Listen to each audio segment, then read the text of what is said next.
예, 안녕하세요. 저는 한국 레드햇에서 엔터프라이즈 아키텍트 롤을 맡고 있는 최정입니다. 반갑습니다. 오늘 주제는 이제 좀 명확한데요. 일단은 기존의 자바로 대표되는 어떤 애플리케이션, 여기서 말하는 자바 모놀리틱이라는 거는 일단 굉장히 큰 에자일 어질리티가 좀 떨어지는 그런 어떤 큰 애플리케이션을 대표하는 말이고요. 그걸 어떻게 하면은 좀 더 빨리 변하는 비즈니스 요건을 빨리 대응할 수 있는 그런 아키텍처로 변환할 수 있을 것인가. 거기에 대한 이제 몇 가지 이제 절차들에 대해서 절차와 이제 필요한 어떤 기술 요건들, 그다음에 하나가 더 이제 어떤 조직적인 변화 등을 이제 포함해서 좀 제너럴하게 설명을 좀 드리도록 하겠습니다. 여기에 대해서 하우 부분이 그렇게 많이 언급이 되지는 않습니다. 그럼 어떻게 해야 되나라는 부분은 이제 저랑 유사한 이제 주제로 별도 세션 4시 15분에 이제 진행한 세션에서 거기서 좀 구체적으로 어떻게 하우에 대한 부분을 좀 준비를 하고 있습니다. 거기서 좀 더 참고를 하시면 될 것 같습니다. 오늘 제가 설명드리려고 하는 내용들은 이제 키워드가 딱 4가지인 것 같습니다. 첫 번째는 일단 데브옵스 얘기가 나올 것 같고요. 그다음에 마이크로 서비스 아키텍처 얘기, 그다음에 컨테이너 얘기가 필수로 나옵니다. 컨테이너, 그다음에 이제 클라우드 얘기. 이게 크게 이제 4가지 키워드로 이제 말씀을 좀 드리려고 하고 풀어 나가려고 합니다. 일단 좀 제너럴한 얘기부터 좀 드릴게요. 먼저 IT doesn't matter라는 말이 있었습니다. 2003년도에 제가 아직 이분의 이름을 기억을 하거든요. 카라는 분이 이제 무려 이제 하버드 비즈니스 리뷰라는 곳에 이제 자기 논문을 게재를 합니다.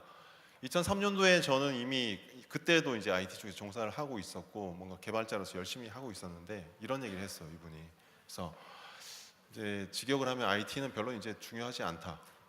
IT가 중요한 게 아니다라는 얘기였고, 이제 핵심적인 내용들은 이런 거더라고요. IT 기술이 더 이상 어떤 비즈니스의 전략이 될 수 없다. IT 기술은 이미 좀 어느 정도 성숙했고 거기에 너무 많은 의미를 두지 마라. 너무 많은 비용도 사용하지 마라. 이게 그냥 데일리 오퍼레이션이 가능한 수준 내에서 보안 점검 잘 하고 그 정도 선에서만 하고 너무 기술적인 리더는 되지 마라. 그냥 팔로워 정도만 따라가라. 이런 얘기였었어요, 핵심이. 그래서 굉장히 충격을 받았습니다. IT를 계속 해야 되나 말아야 되나. 그래서 IT가 중요하지 않다라는, 그럼 뭐가 중요한가 고민을 많이 했었죠. 근데 돌이켜 보면 이제 10몇 년 지난 시점에서 오히려 이제 밑에 같은 얘기들이 나옵니다. 모든 비즈니스, 그러니까 모든 기업이죠. 모든 기업들은 이제 기술 기업이 될 것이다. 기술 회사가 되어야 한다라는 얘기를 합니다. 이렇게 얘기들이 나오는데 보면 오히려 기술이 뭔가 비즈니스를 차별화하는, 타사와 경쟁사와 대비 이제 차별화하는 차별화 요소가 된다. 그리고 거기에 대한 증거들이 굉장히 많이 나오죠. 저희가 잘 알고 있는 GE 같은 경우가 대표적인 어떤 디지털 트랜스포머의 성공 사례로 나옵니다. 제조업에서 이제는 전 세계 3대 IT 기업이 되겠다라는 이제 꿈을 키우고 있습니다. 여러 가지 성공 사례들 인더스트리별로 있습니다. 블룸버그 같은 경우도 보면 예전에는 분석이 불가능했던 데이터들, 넷상에 돌아다니는 엄청나게 많은 데이터들을 인공지능, 오픈 소스를 도입한 인공지능 같은 것들을 도입을 해서 분석을 하고 거기에서 기존에 줄 수 없었던 새로운 어떤 금융 정보들을 제공을 합니다. 굉장히 많은 사례들이 있죠. 국내에도 보면 디지털 혁신을 준비하는 기업들 중에 이제 모바일로 접근하시는 기업들도 있고, 그다음에 블록체인으로 디지털 페이먼트를 어떤 연구하시는 엔지니어들은 몇백 명씩 이렇게 막 리저브하시는 기업들도 있습니다. 아무튼 굉장히 많은 디지털 혁신에 대한 성공 사례들이 나오면서 기술이 더 이상 의미가 없다라는 얘기는 틀렸다. 현재로서는 기술이 오히려 더 새로운 밸류를 만들 수 있다라는 얘기들이 나오는 것 같고요. 보고서입니다. 보고서 포레스터 리서치에서 이제 15년에 이제 진행한 보고서이고, 여기 보면 일단은 굉장히 광범위한 리소스 서베이를 좀 진행을 했더라고요. 한 25개 정도 되는 이제 산업군, 인더스트리군에서 나라도 한 100여 개 국가 이상, 그다음에 대상되는 인력도 한 3천 몇백 명 정도를 대상으로 서베이를 했습니다.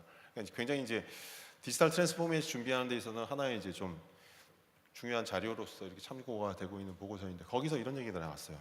대부분의 이제 서베이 응답하셨던 분들이 2020년, 이제 2년이 남았는데 이때까지 디지털 혁신을 해야 된다, 준비를 해야 되는데 그때 가면 어느 정도 이 기업이 디지털 포식자가 될 건지 아니면 그 포식자의 먹잇감이 될 건지가 윤곽이 드러날 것 같다라는 얘기들이 나오고 구체적인 좀 숫자들이 몇 가지가 나옵니다. 뭐 포식자가 되든 어떻게든 간에 자기들이 생각하기에도 한 87% 정도 된 이제 응답자들이 보면 이제 이런 얘기를 하죠. 인더스트리의 어떤 경계선이 분명히 무너질 것 같은데 그걸 촉발시키는 것이 이제 기술이 될 것 같다. 그거는 확실한 것 같다라는 얘기고, 대신 이제 우리 입장으로 들어봤을 때 보면은 우리 준비도 우리 회사의 어떤 준비 역량은 아직까지는 좀 부족한 점이 있고, 그 중에서도 기술은 이제 많이 이제 뒤에서도 설명을 좀 드리겠지만 점점 디지털 혁신을 얘기하는 기술들이 이제 검증된 기술들이 하나씩 좀 나오는 것 같아요. 근데 오히려 조직, 회사의 어떤 체계, 그다음에 프로세스, 그다음에 인재 등에 대한 준비도가 상대적으로 떨어지는 것 같다.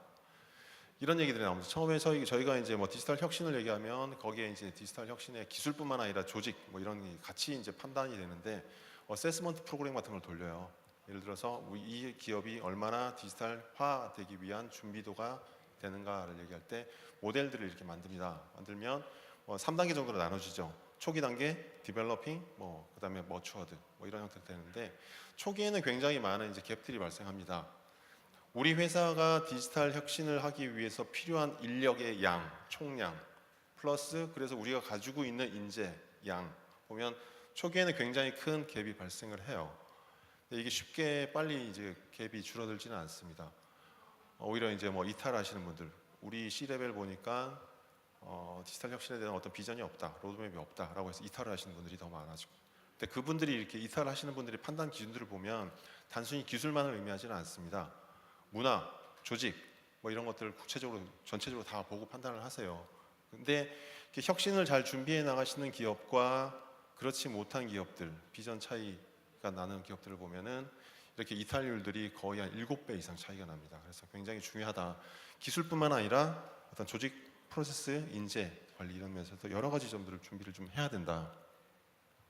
그분들이 생각하시는 건 이래요. 이제 이탈하시는 분들한테 물어보면 왜 이 회사가 마음에 안 드십니까? 라고 물어보면 여러 가지 영역에서 매니지먼트 스타일이 너무 독재적이다.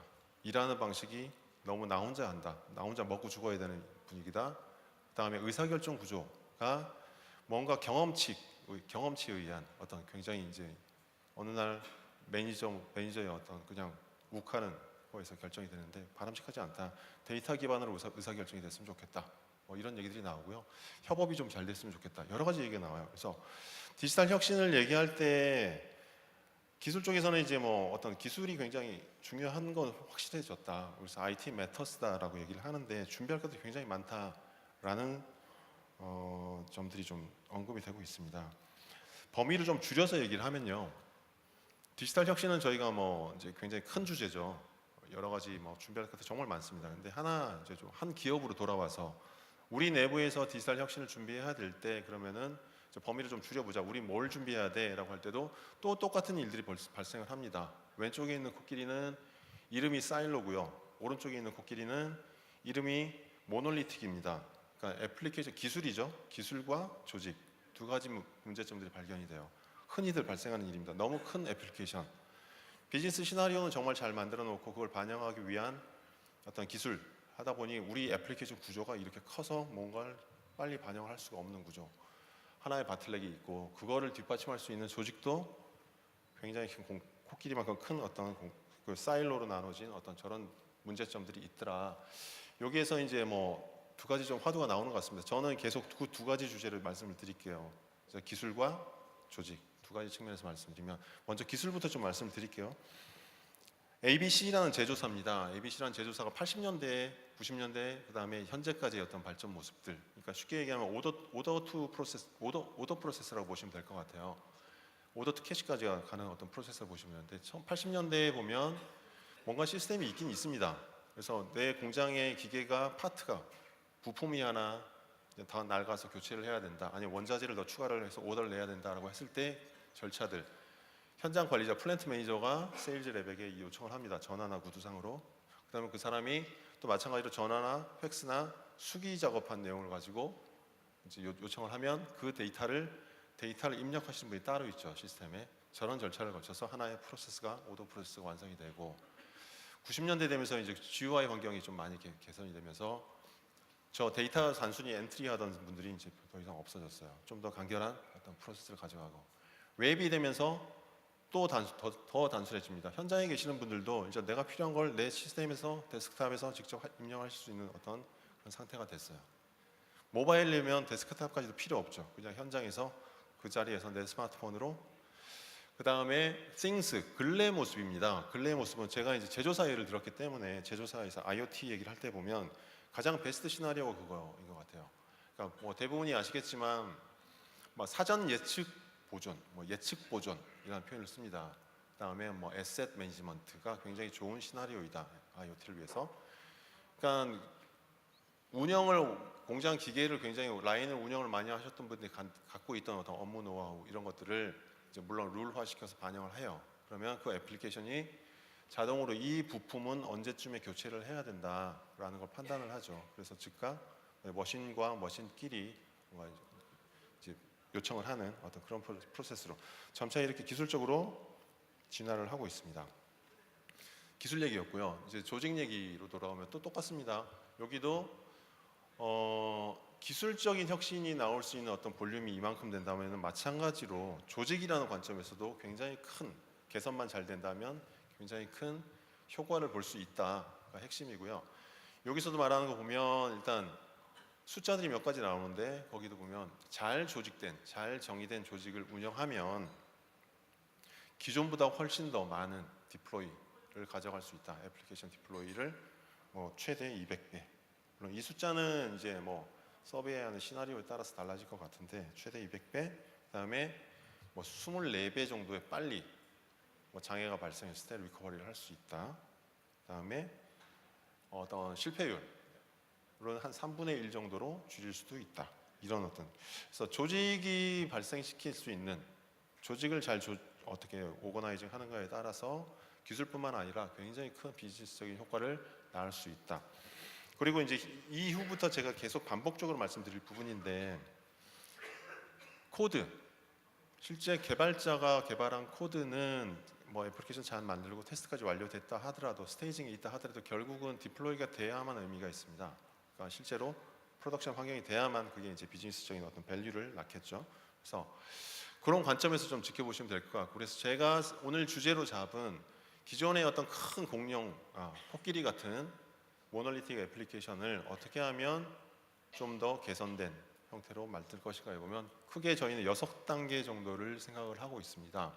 기술 얘기만 있지는 않아요. 보시면 먼저 데브옵스를 도입을 하십시오 라는 것과 셀프 서비스, 온디맨드 인프라를 구축하십시오.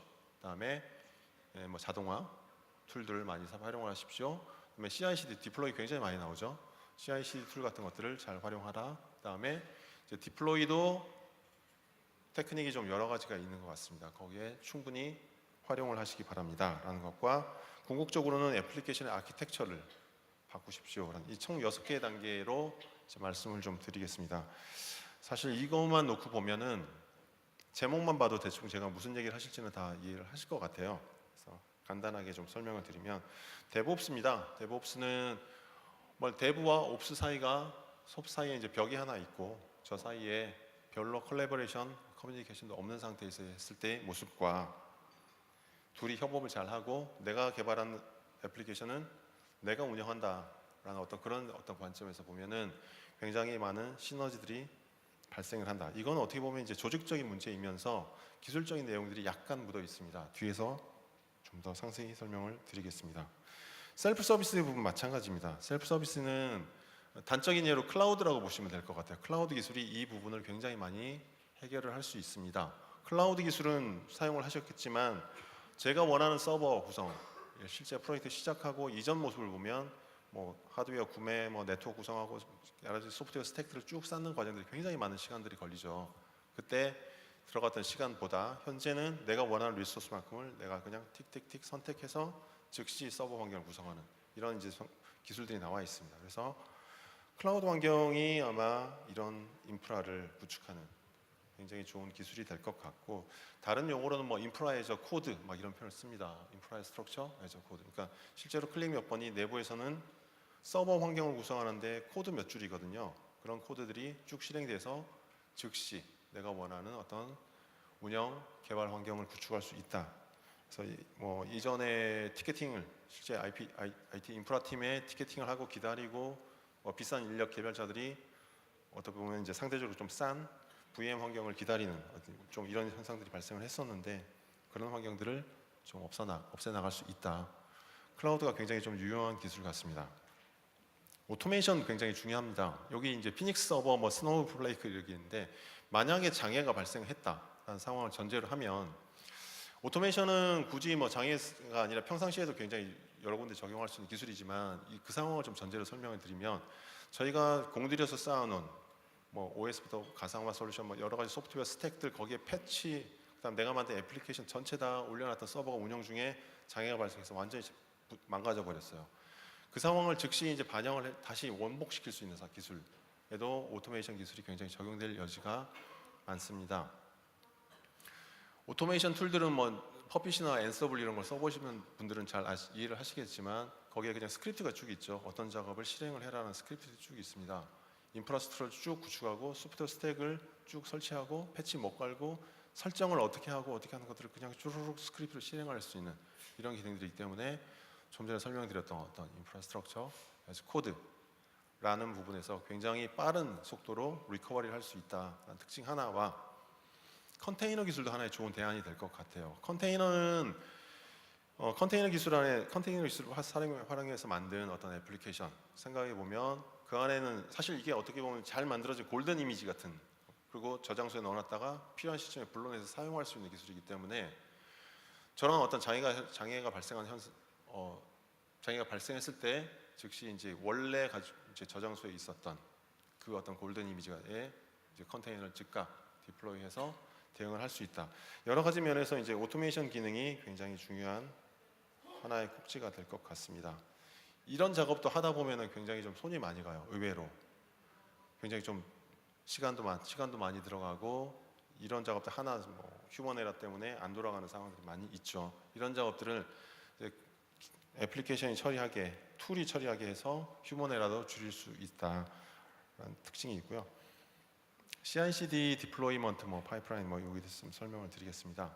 뭐 CI/CD는 뭐 요즘은 거의 안 쓰시는 분이 없을 것 같아요. 컨티뉴어스 인티그레이션. 일단은 큰 모놀리틱 애플리케이션 저희가 생각을 해봤을 때 덩치가 크고 정말로 많은 개발자들이 달라붙어서 부문 개발을 합니다. 개발하고 테스트를 진행해야 되는데 하나로 돼 있기 때문에 테스트나 빌드나 배포 작업들이 굉장히 많은 기다리는 시간들이 좀 필요해요. 뭐 하나 바꾸면 조율하고 일정 조율하고 어떤 뭐 서버나 어베일러비티 이런 거 다 체크를 한 다음에 테스트하고 디플로이 합니다. 그래서 빨리빨리 이제 디플로이를 할 수가 없어요. 대신에 만약에 모놀리틱이 아닌 좀 작은 규모로 기능별, 저희는 뭐 도메인이라는 표현을 쓰는데 기능별로 만들어진 좀 작은 단위의 어떤 서비스 형태로 이제 아키텍처가 구성이 되어 있으면 정말로 독립적으로 배포 작업을 진행을 할 수 있고 테스트 배포, 뭐 빌드 할 수 있겠죠. 그래서 그런 의미에서 끊임없는 컨티뉴어스 이게 사실 비즈니스적인 밸류를 굉장히 많이 낳는다고 생각을 합니다. 조금 바뀌었는데 큰 애플리케이션을 통째로 디플로이 할 필요가 없다라는 틈에서 어떤 굉장히 좋은 어떤 기술로 보여지고요. 어드밴스드 디플로이먼트 테크닉들도 뭐 있습니다. 예를 들면 사례 하나 좀 설명해 드릴게요. 아파치 재단에서 실제로 있었던 일인데요.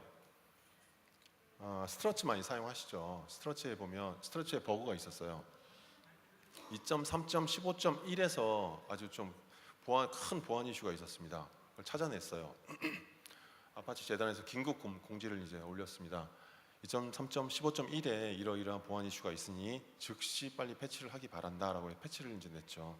근데 사건을 조사를 해보니까 일단 해커들의 소행이었고요. 중국에 있는 해커 그룹이 저기에 있는 어떤 보안 이슈를 찾아내서 거의 백도어까지 다 만들어놓은 그래서 거의 전 권한을 다 가져가는 어떤 이런 사건들이 있었는데 이런 상황이 발생했을 때 실제로 이제 스트러치로 뭔가 개발된 애플리케이션 제가 운영을 하고 있는 입장에서 이제 어떻게 할까 되게 고민이 많을 것 같아요. 현재 운영 중인 어떤 시스템이고 근데 굉장히 심각한 비즈니스적인 어떤 결과를 낳을 수 있는 실제 배포를 하고 싶은데 어떻게 해야 될까 고민이 많이 되겠지만 대부분이 제가 생각하기에는 여러 가지 이런 이슈로 주말 작업을 하실 것 같아요. 며칠을 기다렸다가 주말에 하자라고 판단을 하실 것 같은데, 이제 뭐 블루 그린 디플로이먼트, 뭐 카나리 디플로이먼트 뭐 이런 것들 많이 사용을 하시죠. 예를 들어서 뭐 현재 운영하는 프로덕션 서버와 똑같은 서버 인스턴스를 하나 그냥 비활성화 프로덕션 상태가 아닌 상태로 띄우고 거기에 패치를 한 다음에 네트워크 패치 작업이 끝나고 뭐 테스트가 전체 끝난 상태에서 이게 문제가 없구나. 그래서 이제 뭐 라우팅을 네트워크 레벨에서 돌려서 나머지 프로덕션에 또 그 작업을 하는 이런 디플로이 방법. 그다음에 카나리 같은 경우는 이제 일단 작게 적용해보고 전체 사용자가 쓰는 전체 시스템이 아니라 좀 나눠진 시스템에 이제 먼저 좀 진행을 해보고 패치를 해보고 이슈가 없으면 전체로 이제 확산 패치하는 이런 방식. 그러니까 리스크를 해지할 수 있는 방법. 이것도 이제 하나의 이제 디플로이먼트 이제 전략이 될 수 있을 것 같은데, 물론 이 작업을 수작업으로 할 수가 있어요. 뭐 안 되는 건 없으니까 수작업으로 다 할 수 있지만, 만약 이런 기능들이 내가 선택 하나로 어떤 방식의 디플로이를 하겠다는 걸 클릭 한 번으로 이제 할 수 있다면, 만약에 그런 것들을 플랫폼에서 제공해 준다면 굉장히 편할 것 같다라는 생각이 좀 들고요. 궁극적으로 저희가 만들고 싶은 학원은 이제 마이크로 서비스입니다. 마이크로 서비스는 일반적인 뭐 설명은 좀 생략을 하겠지만, 얘는 디플로이먼트라는 관점에서 보면 굉장히 큰 장점이 있습니다. 개별적으로 할 수 있다. 조금 바뀐 거는 그거만 바꾸면 된다. 그래서 빨리 대응을 할 수 있다라는 장점이 있고요. 그다음에 이제 여러 가지 뭐 단점도 물론 있긴 하죠. 일단 뭐 전체 서비스 개수 자체가 늘어난다라는 것에서 모니터링이 굉장히 중요해지고, 그다음에 디플로이를 빨리 자제할 수 있다 보니까 디플로이 횟수 자체가 굉장히 많이 늘어날 겁니다. 그래서 거기에 대한 전반적인 관리들이 어떻게 보면 이제 단점이 될 수도 있다. 근데 그런 단점들을 그것도 이제 마찬가지로 플랫폼에서 모니터링하고 많은 서비스들이 디플로이를 자동화시켜주고, 그래서 이제 뭐 그래 수작업으로 처리해야 될 부분들을 이제 버든을 걷어내 줄 수 있다면, 그런 플랫폼이 존재를 한다면 굉장히 좋겠죠. 현재는 이런 어떤 마이크로 서비스의 단점들을 보강하는 기술로 대부분이 파스 솔루션들이 많이 이제 사용이 되고 있습니다. 파스 솔루션, 뭐 컨테이너 기술, 그다음에 근래에 많이 언급이 되고 있는 이제 API 게이트웨이 같은 솔루션들이 이러한 단점들을 커버하는 기술로 많이 사용이 되고 있습니다. 자, 저희가 그래서 어쨌든 마이크로 서비스를까지 왔어요. 다시 한번 얘기하겠습니다. 절차가 6개가 있는데, 그러면 이제 개발자 입장에서 해야 될 일이 너무 많아졌어요. 뭐 CI/CD도 알아야 되고 클라우드 기술도 알아야 되고 여러 가지, 저걸 내가 언제 다 공부를 하고 해야 되나 고민이 많으실 건데, 사실 처음에 데브옵스부터 시작을 해서 마이크로 서비스 일정 부분까지를 저희가 제공하는 파스 솔루션들이 전부 다 자동화시키고 기능으로서 제공을 합니다. 그래서 굉장히 단계는 많아 보이나 실제로 이제 개발자들에게 주어지는 어떤 버든은 최소화할 수 있는 부분들이 있다. 레드햇에서 제공하는 파스 솔루션, 레드햇 오픈시프트 클라우드 플랫폼이 그런 역할들을 담당을 하게 됩니다. 기술적인 얘기는 이제 여기까지 했고요. 기술적인 부분에서는 저희가 지금 어떤 디지털 진화를 위해서 여러 가지 단계들을 거칠 때 이러한 작업들을 해야 되고 이런 걸 알아야 됩니다. 그리고 이런 기술이 필요합니다. 말씀을 드렸는데, 기술로서 해결되지 않는 부분은 있는 것 같아요. 저희 궁극적으로는 뭐 디지털 혁신까지 얘기를 하자면, 궁극적으로는 이제 조직적인 변화 뭐 이런 것까지 얘기를 해야 되고 하는데, 기술은 이렇게 어느 정도 준비가 된 것 같아요. 근데 고객사 입장에서 조직적인 어떤 조직 측면에서의 어떤 준비 사항들이 좀 있는 것 같은데, 오거나이제이션 퍼스트라는 얘기는 어디 가나 다 나옵니다. 디지털 혁신할 때 단계를 정의할 때도 항상 조직 얘기가 먼저 나와요. 그 다음에 기반 기술 잡아라. 그 다음에 어떤 비즈니스 모델을 만들어라. 이렇게 나오는데, 오거나이제이션은 예를 들어서 이런 얘기가 좀 참고가 될 것 같습니다. 1960년도에 나왔던, 이미 오래전에 나왔던 얘기인데, 거기 컨웨이라는 사람이 있었어요. 그 사람이 이런 얘기를 합니다. 소프트웨어의 모습, 소프트웨어의 구조는 그 소프트웨어를 만드는 팀의 구조를 닮아간다라는 얘기를 했습니다. 그러니까 무슨 말이냐면, 굉장히 큰 개발팀이 있어요. 그 안에는 뭐 프로그래머도 있고 DBA도 있고 QA도 있고 전체가 하나의 팀으로 만들어진 팀한테 애플리케이션을 만들어 봐라 라고 던져주면 그냥 큰 걸 만든대요. 다 모든 로직이 다 들어가 있는 큰 모놀리틱을 만든다. 대신에 잘게 쪼개져 있는 조직한테 주제를 주면 자기가 담당하는 도메인별로, 기능별로 잘 만들어진 좀 라이트웨이트한 서비스를 만들어낸다. 그래서 조직의 모습은 곧 애플리케이션에 그대로 반영이 된다. 그래서 조직이 그만큼 중요하다라는 얘기를 하고, 저희가 뭐 데브옵스를 얘기하거나 뭐 얘기할 때 뭐 마이크로 서비스 얘기할 때 똑같은 것 같은데요. 협업이 항상 얘기가 나오고 그 얘기가 나옵니다.